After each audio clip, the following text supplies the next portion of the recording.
शार्दूल कर्तव्यम् दैवमाह्निकम्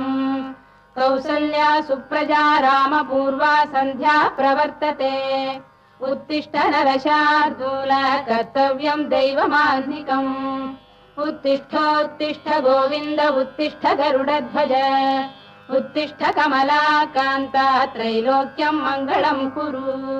उत्तिष्ठोत्तिष्ठ गोविन्द उत्तिष्ठ गरुडध्वज